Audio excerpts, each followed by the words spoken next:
Actualité TVCO, édition du 26 février.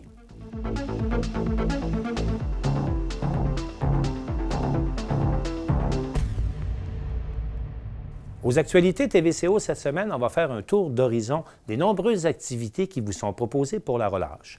Tout d'abord, le Comité des loisirs des éboulements relance le traditionnel Carnaval des éboulements qui fête cette année son 61e anniversaire. Alors, ils nous ont préparé une programmation spéciale en ces temps de pandémie. Ils se sont également associés avec le Camp Le Manoir pour proposer toute une série d'activités. Aréna et piscine ouvrent leurs portes cette semaine et on a rencontré Marc-Olivier Bouchard de la ville de Baie-Saint-Paul qui nous indique comment faire pour profiter de ces équipements qui sont maintenant ouverts à la population. On s'est également rendu cette semaine faire de la luge au massif de Petite-Rivière-Saint-François, une expérience unique qui vous sera peut-être possible de pratiquer pendant cette semaine de relâche. Et Elisabeth Paillard nous a préparé un reportage à ce sujet. Également, pour la relâche cette semaine, il y a 4 nouvelles expositions que vous pouvez fréquenter. On va d'abord vous présenter l'exposition visuelle qui prend place à la salle Pierre Perrault de la bibliothèque René Richard. Et on s'est également entretenu avec Pascale Pelletier du Carrefour culturel Paul Médéric qui nous présente, elle, 3 nouvelles expositions que vous pourrez fréquenter tout au long de la semaine. Et pour conclure l'émission, on va parler de sport local et de sport des grandes ligues en compagnie de Maxime Jaudoin. Mais auparavant, vous avez peut-être constaté que je me suis fait couper les cheveux cette semaine, alors j'en ai profité pour m'entretenir avec Mireille et Nadia, les 2 copropriétaires du Salon Barbier à Baie-Saint-Paul. On écoute ça.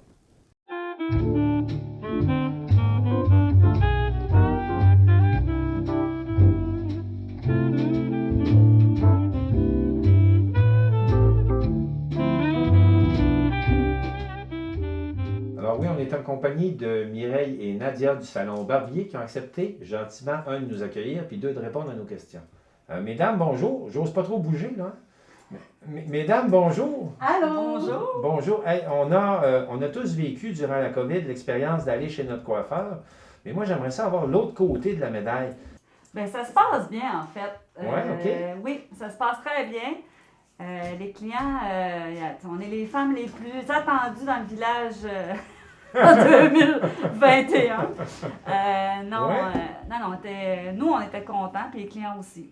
Sauf que c'est une charge de travail qui est très intense. Vous devez, bien sûr, faire un grand nettoyage après chaque client. Est-ce que c'est ça qui est le plus difficile ou c'est le volume de personnes qui veulent venir vous voir? Qu'est-ce que vous trouvez le plus difficile, là, présentement? Bien, c'est sûr qu'au départ, le volume de clients qui téléphonent pour tous venir la même journée pour le rendez-vous. Le lendemain de l'ouverture? Le lendemain de l'ouverture, OK. puis c'est sûr que c'est impossible pour nous. Fait qu'on a quand même, je dirais, 6 à 8 semaines avant de reprendre le retard qu'on a perdu. OK. Fait que c'est sûr que le téléphone sonne beaucoup pendant qu'on travaille, puis nos journées sont très chargées.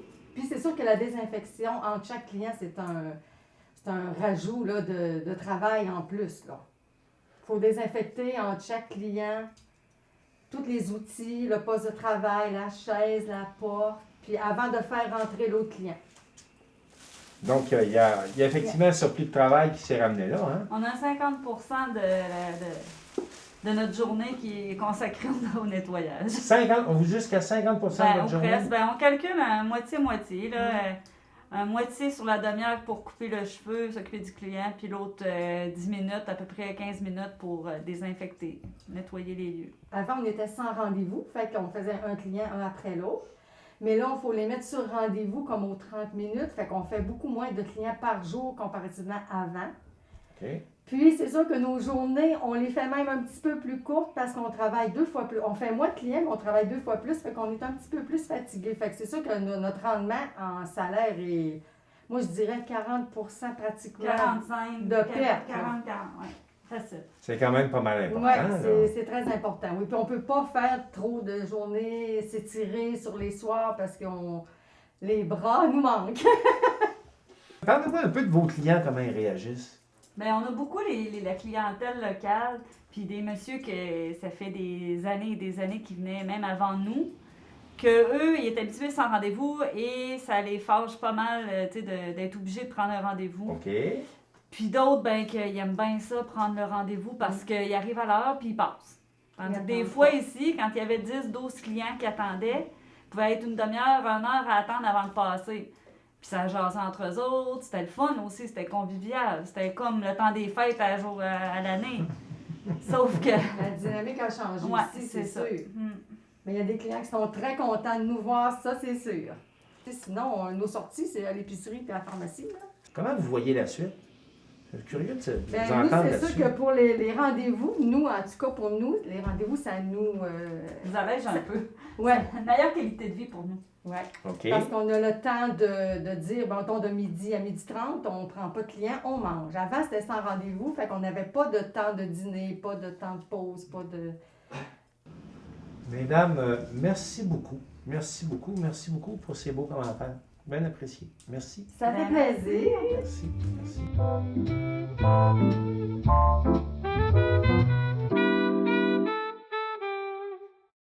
Le Carnaval des éboulements revient cette année avec une 61e édition, avec une programmation adaptée, bien sûr, à la pandémie, mais aussi en collaboration avec le camp Le Manoir qui va proposer beaucoup d'activités aux jeunes durant la relâche. On vous a préparé un reportage là-dessus. Le lancement de la 61e édition du Carnaval des éboulements s'est fait en face du Moulin seigneurial, avec l'espoir du retour de bonhomme. Daniel Laforêt raconte. L'année passée, hélas, à cause du COVID, on a été obligé de canceller finalement l'événement à la dernière minute. Et il y a 2 ans, en fait, le comité a manqué finalement de ressources et le bonhomme était dans son château. Et puis, je pense qu'il ne voulait pas sortir pour une raison qu'on ne connaît pas trop. Sauf que moi, il y a 2 semaines, je l'ai appelé et j'ai dit « Bonhomme, comment ça va? » Et j'étais très surpris parce qu'il pleurait au téléphone. Il disait « Écoute, ça n'a aucun bon sens. Ça fait 2 ans qu'il n'y a pas de carnaval. » Et puis là, moi, je vois ma population des éboulements qui est dépressive avec le COVID. Et il faut vraiment que vous nous aidiez. Fait qu'on a appelé M. le maire et puis on lui a demandé si le comité des loisirs pouvait relancer, même en pandémie, le carnaval. Et il nous a dit qu'il n'y avait aucun problème, que ça lui ferait même plaisir. Fait qu'on a parlé au bonhomme carnaval au téléphone. On lui a dit, écoute, est-ce qu'on peut se rencontrer pour organiser le carnaval? Et il a dit qu'à tous les ans, il venait ici au moulin, dans lequel on est actuellement, chercher sa nourriture pour toute l'énergie dont il a besoin pendant toute la semaine du carnaval. Donc, on lui a donné rendez-vous ce matin. Sur place, on pouvait y retrouver les acteurs principaux, dont le maire Pierre Tremblay, qui était très fier d'annoncer le retour du festival.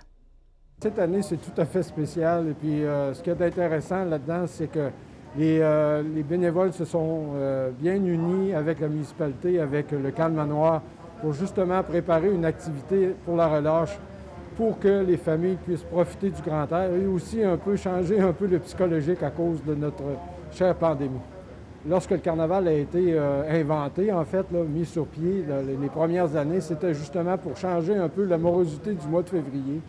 Après un hiver, bien, on vit exactement un peu dans ce cycle-là de morosité. Alors moi, je trouve ça intéressant que les gens s'unissent pour une organisation qui permettra à la population de profiter du plein air.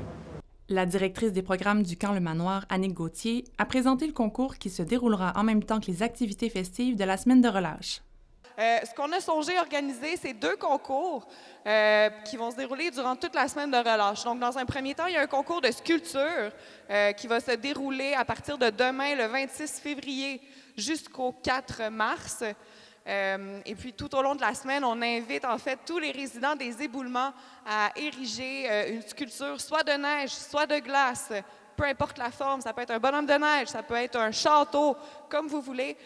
Donc, à ériger ça devant leur résidence. Pendant toute la semaine de relâche, il y a l'équipe des loisirs des éboulements avec la délégation du bonhomme carnaval qui va déambuler dans les rues des éboulements pour faire le tour des sculptures avec de l'animation et de la musique à l'intérieur, donc les festivités durant la semaine. Et puis, c'est le 6 mars qu'on dévoile les gagnants, donc 3 gagnants des sculptures qui se mériteront chacun 300 $ de bourse, 200 $ de bourse et 100 $ de bourse, plus des billets pour le festif et d'autres surprises. Elle encourage les familles à s'inscrire en ligne et à participer au concours du making-of des sculptures de bonhommes de neige. Les activités de la relâche, accessibles sous forme de pochette, seront disponibles à la patinoire des éboulements dès le 27 février. Salut bonhomme, salut bonhomme, salut le bonhomme carnaval. On me tournait comme une pomme ballon monumental. Salut bonhomme. Le bonhomme carnaval est finalement arrivé sur place et le maire lui a offert les clés de la municipalité. Ça signifie quand même beaucoup. Le maire prend une chance, mais après 60 ans, je crois qu'il n'est pas inquiet, il nous fait confiance.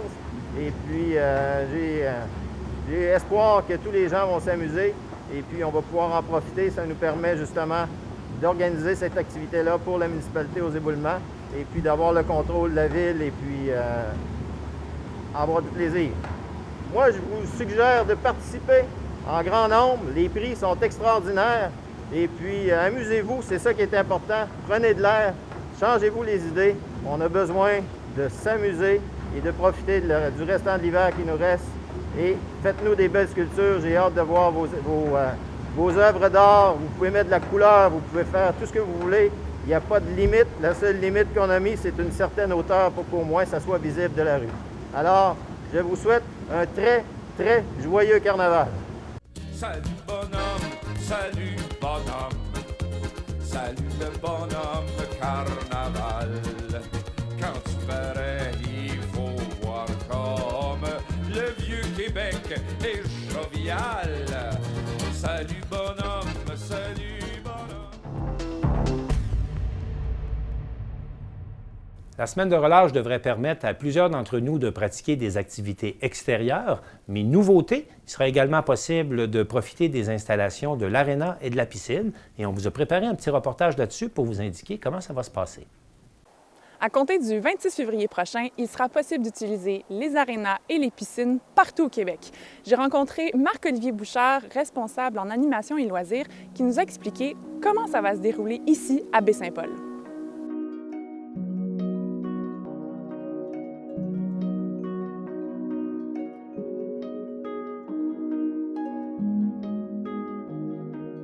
Monsieur Bouchard, expliquez-nous comment ça va se passer de votre côté pour l'aréna et la patinoire.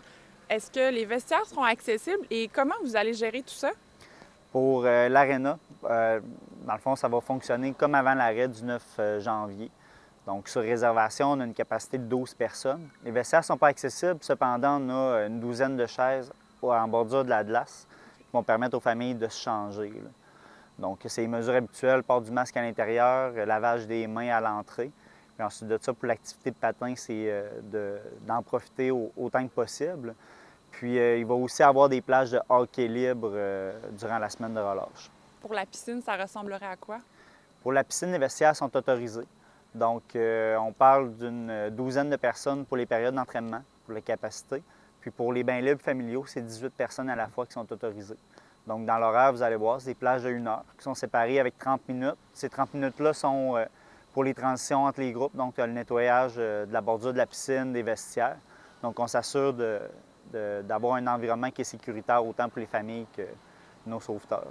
Est-ce qu'il y a trait les restrictions ou les choses qui seront fermées ou interdites? Avez-vous des secteurs là, qui vont être touchés? Non, pour la semaine de relâche, ça va assez bien. L'aréna réouvre pour la semaine de relâche. Donc, pour l'instant, ce qu'on sait, c'est qu'on ouvre du 26 février au 7 mars.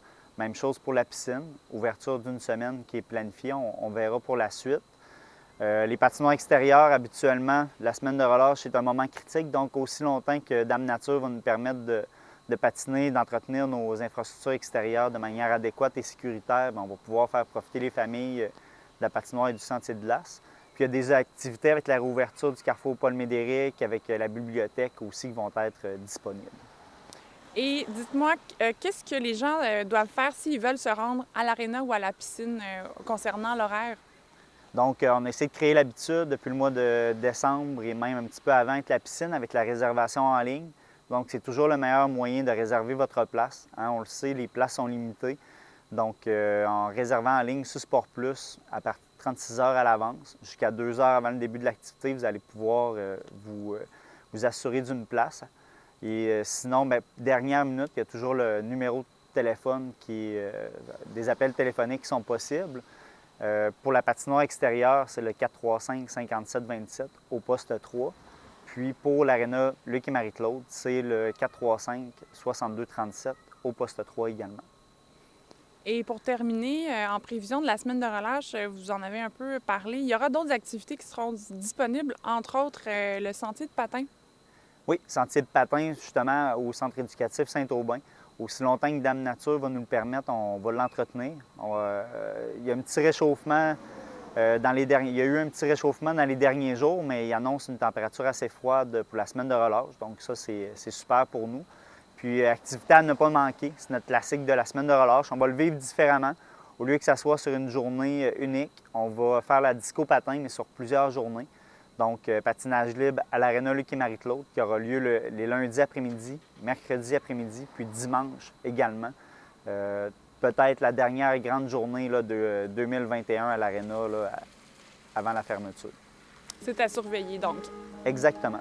Merci beaucoup. Ça fait plaisir.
Pour tous les détails sur les tarifs, les horaires, sur les nouveautés et tous les sports disponibles pendant la semaine de relâche, rendez-vous sur la page web de la ville de Baie-Saint-Paul.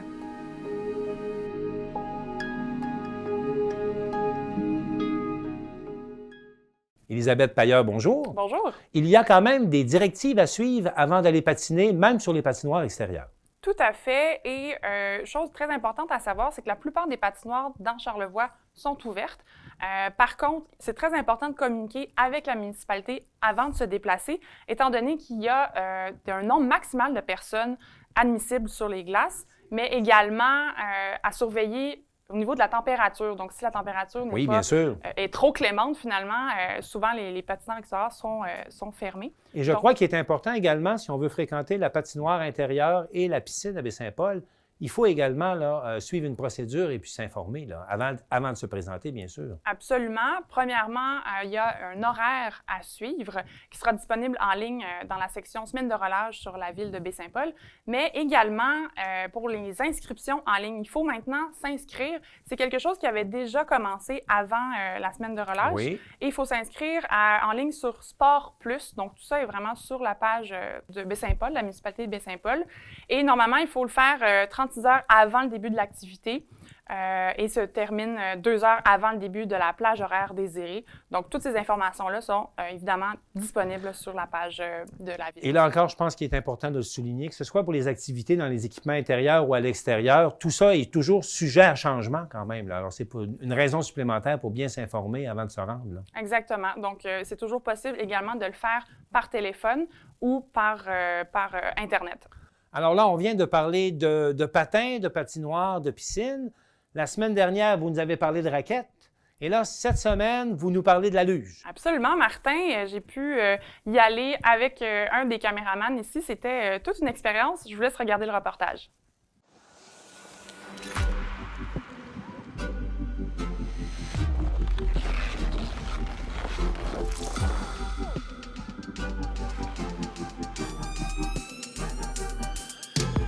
C'est dans un décor majestueux du massif de Charlevoix que la luge alpine charmera les amoureux de sports d'hiver. Que vous soyez seul ou accompagné, le parcours de 7,5 km sur neige naturelle ne laisse personne indifférent. Je suis tombée genre 4 fois. C'était le début, ça a été un peu difficile, mais c'est vraiment accessible à tous. Moi, j'aime beaucoup le contrôle. C'est pas comme de la glissade sur tube où tu fais juste glisser 200 mètres.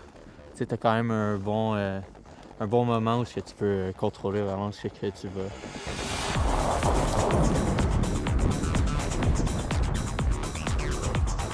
Unique en son genre et développée en 2011 par le groupe Le Massif, cette activité hivernale n'a cessé de gagner en popularité avec les années. Malgré un début de saison tardive cette année, causé par le manque de neige, les Québécois sont au rendez-vous. C'était au-dessus de mes attentes. C'était super cool. Si tu veux essayer quelque chose de différent en hiver, je trouve que ça vaudrait vraiment la peine. Avant d'arriver au sommet, qui est à un peu plus de 800 mètres d'altitude, les participants doivent remplir quelques formalités pour ensuite prendre place dans un 4-luge, un transport à chenillettes. Masques de procédure et distanciation sociale sont de mise.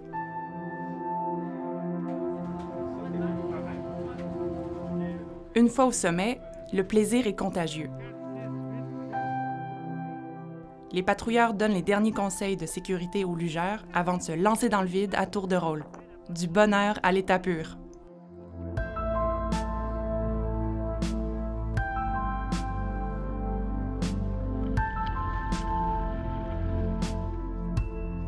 Premier arrêt, le chalet. Les guides prennent le pouls de l'équipe et poursuivent les indications pour la prochaine descente. Une vue panoramique sur le fleuve nous accompagne jusqu'au belvédère.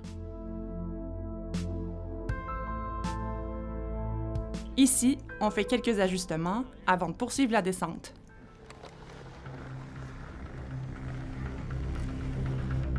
Attention aux signalisations, les courbes sont de plus en plus serrées.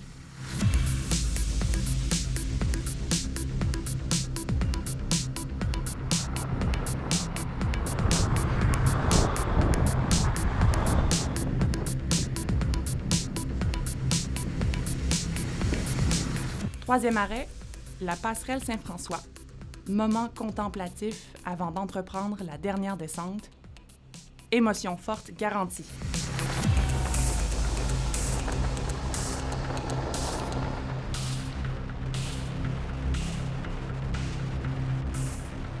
Le parcours de luge se termine tout près de la zone d'embarquement pour télécabine après 2 heures de plaisir et d'adrénaline. Pour toute information, rendez-vous sur le site lemassif.com/fr/luge.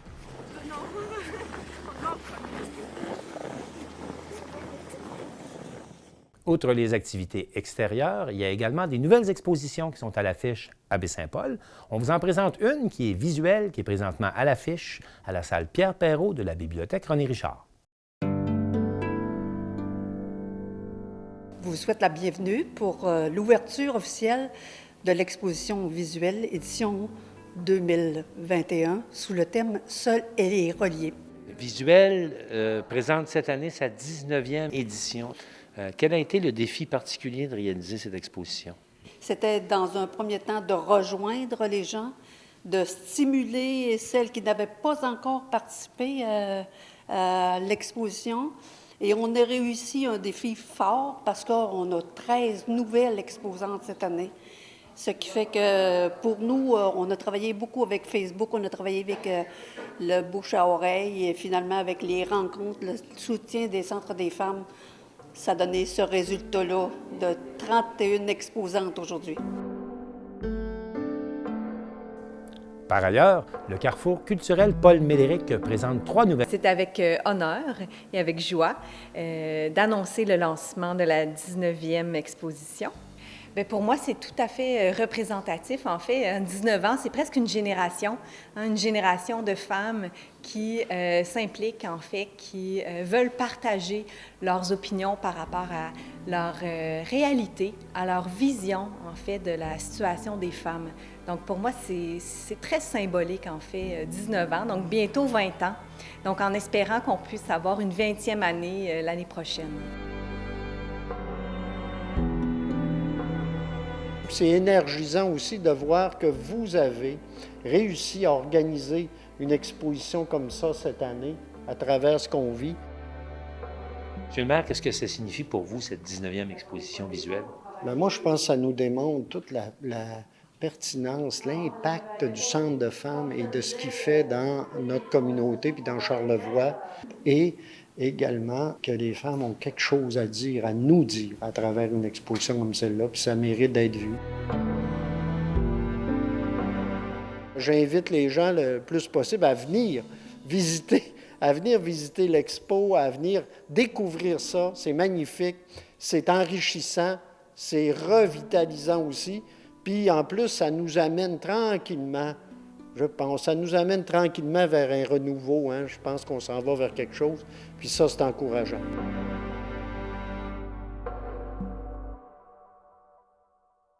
Par ailleurs, le Carrefour culturel Paul Médéric présente 3 nouvelles expositions et pour nous en parler, on a rencontré Pascal Pelletier.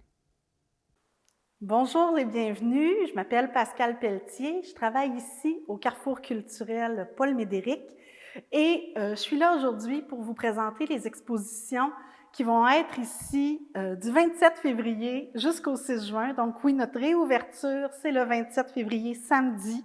On a hâte de vous accueillir. Et on a 3 expositions temporaires nouvelles à vous présenter. La première exposition qui est dans le hall, c'est une exposition qui avait déjà été présentée à la bibliothèque, mais dû le COVID et tout ça, elle n'avait pas eu la visibilité qu'elle méritait.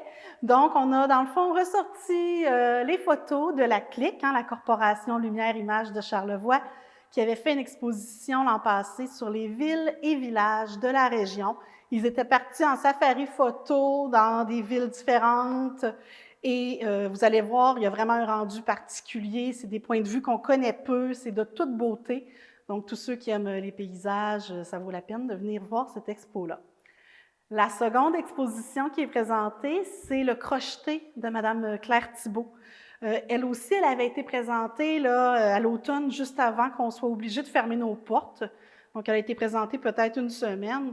Madame Thibault, elle est très connue, là, pas seulement dans la région, pour son travail de tapis crocheté. Elle avait appris ça dans les ateliers écoles de Georges-Édouard Tremblay. Donc, elle a même continué par la suite. Elle n'a jamais arrêté. Aujourd'hui, elle a autour de 85 ans et fait toujours là, autant de crocheté. Donc, ça vaut vraiment la peine de venir voir son travail. C'est certainement la plus grande dans ce domaine-là. Et c'est des œuvres tellement colorées que vous allez voir. C'est vraiment magnifique, inspiré par les saisons de la région. Finalement, la troisième exposition dans laquelle je suis là, présentement, c'est la collection de la bibliothèque René Richard.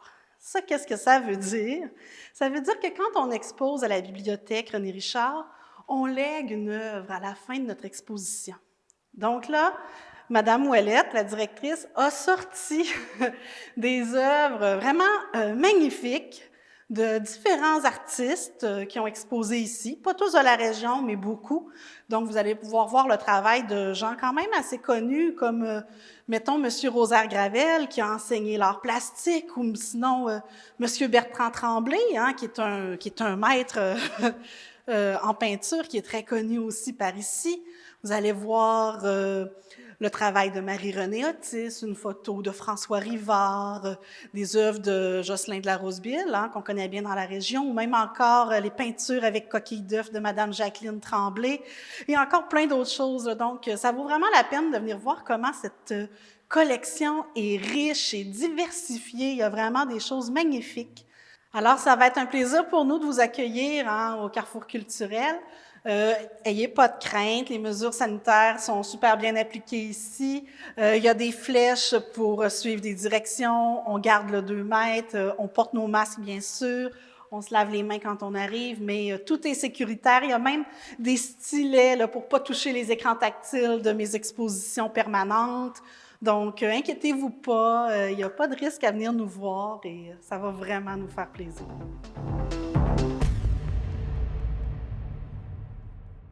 C'est maintenant le temps de parler de sport en compagnie de Maxime Jaudoin. Maxime, bonjour. Bonjour, Martin. D'abord, il y a eu une bombe chez le Canadien cette semaine. Oui, c'est le bon terme, méga bombe pour l'équipe. Donc, le congédiement de Claude Julien et de Kirk Muller par la bande, comme vous pouvez le voir ici sur la magnifique photo. Ouais. Donc Julien qui quitte après 4 ans à la barre de l'équipe, lui qui avait entré en poste comme entraîneur-chef le 14 février 2017. Donc, là, on avait dépassé 4 ans de quelques jours. Qu'est-ce qu'on peut dire de son bilan? Il a un bilan quand même pas si mal. Je ne veux pas non plus le crucifier. Là. Il a fait ce qu'il pouvait faire. Il a participé une fois aux séries sur 4 ans? Oui, une fois ou 2 fois aux séries. Là, non, aussi. Mais je pense que, honnêtement, parce que lui, Claude Julien, est un petit peu de l'organisation ancienne, là, ce qu'on parle un peu, les Scotty Bournier de ce monde. Donc, je pense que de sa génération à lui, malheureusement, je pense que le temps était terminé. Donc, c'est pour ça qu'on voyait là, un peu l'équipe s'en aller un peu tout croche. Alors, écoutez, est-ce que la décision était bonne? On va le savoir avec le temps. Mais je pense que ça ne pourra peut-être pas nuire vu les rendements que l'équipe avait au début de la saison. Et on a l'impression que son remplaçant, c'est un gars qui sort de l'ombre.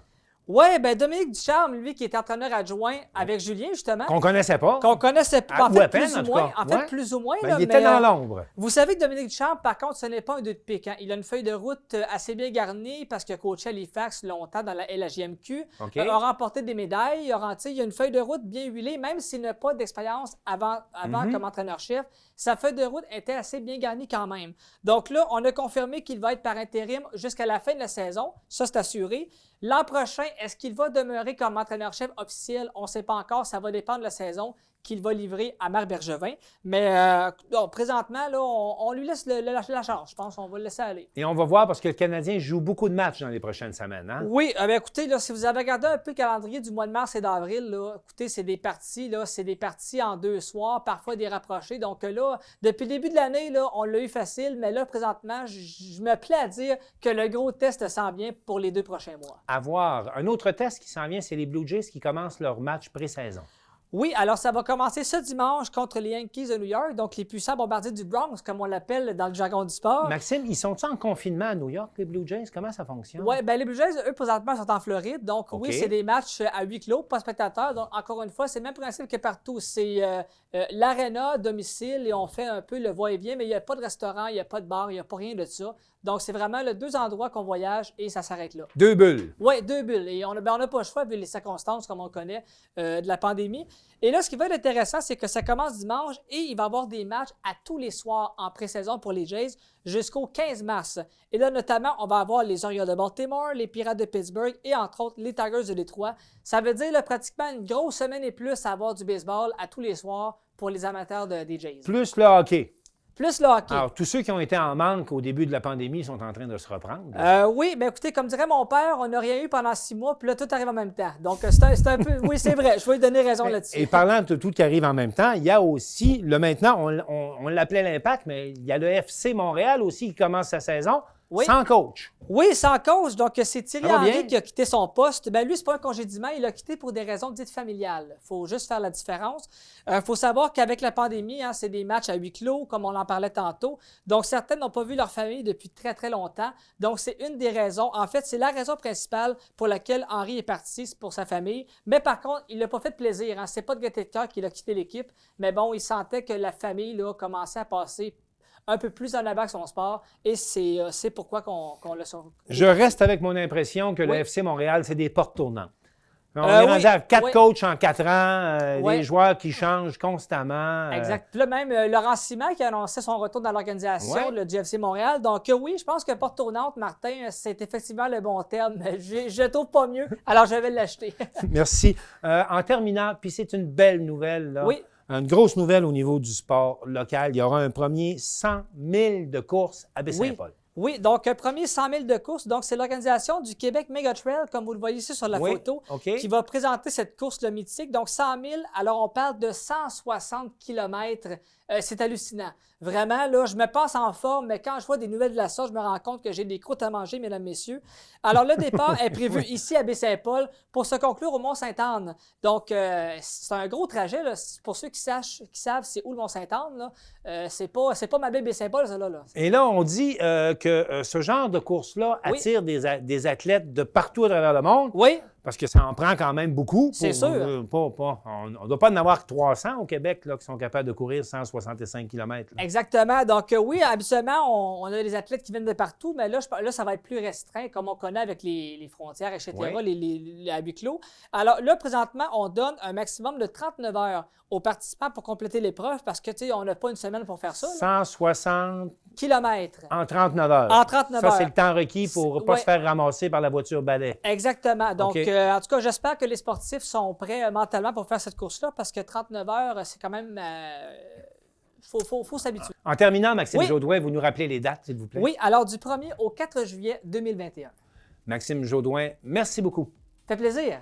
Alors, c'est tout pour les actualités TVCO cette semaine. On espère que ça vous a plu. Et au nom de toute l'équipe de TVCO, je vous dis à la semaine prochaine.